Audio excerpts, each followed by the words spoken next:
The Trapshooting Championships are just getting going in Alexandria this week. Thousands of competitors come from every corner of the state.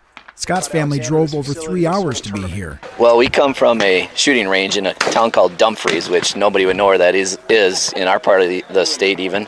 But we just have one of these, and you guys got 18, 19 of these 5-spot shooting stations. So it's quite impressive to come up to Alexandria and see something like this. That commitment is not confined to the participants and their family. Vendors have come from as far away as New York and Florida to be here. A good friend of mine, Mark Zarhar, was a Minnesota resident, and he was very active in the organization, and he called me and he says, we got kids and we need earplugs. And he talked me into coming up and giving it a shot. This rapidly growing phenomenon called trap shooting is gaining momentum by the thousands every season. We added close to 1,000 kids from last year, so just from year to year, it's mind-blowing the amount of kids that want to participate. Out of the Springs program, we have 70% that show up here over the 9 days. 9 classes are scheduled to compete in Alexandria as part of this year's team tournament.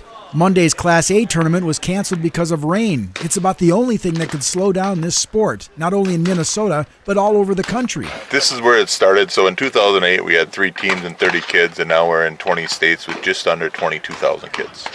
And we were going to be adding more states next year. I know right now Arkansas is already have enough inquiries and teams approved to start for 2019. So we're adding teams. We've had inquiries from all 50 states, a couple in Providence in Canada and Norway, so they're interested.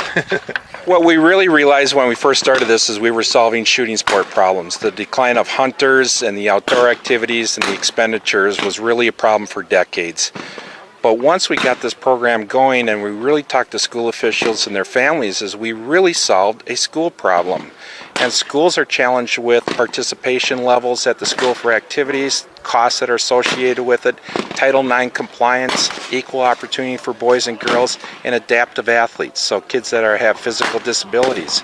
Is now we provide a program that satisfies all those needs from a school district standpoint. Ashby is one of those schools that picked up the sport early on. For Coach Craig Koefed, he likes the even playing field. It's just a great experience for these kids. Coming from a smaller school and competing with some of the bigger schools, it just doesn't matter. We got the numbers. We've been growing every year, and it's been awesome for these kids to experience it. His son Christian feels the same way. It's good because it gives everybody a chance to have the same amount of success on any given day, and nobody knows. It's all mental. For people who have been around the sport for a long time, like Pat Labe, it's a chance to bring the sport back and the families that come with it. Oh, it's amazing. Well, it's great for my business, of course, but it's fun to see the young kids come along instead of being sitting behind a video game. They're outside, plus the parents are back, the grandparents are back. Aunts and uncles, they're all getting back involved in the sport. It's great for the whole sport. And in an age where guns and schools have had such a negative connotation, thanks to this sport, both through its safety record and its inclusive nature, are shining a welcoming light on host sites like Alexandria and to the more than 800 schools across the state who have assembled a team. For KXRA and the voiceofalexandria.com, I'm Joe Korkowski.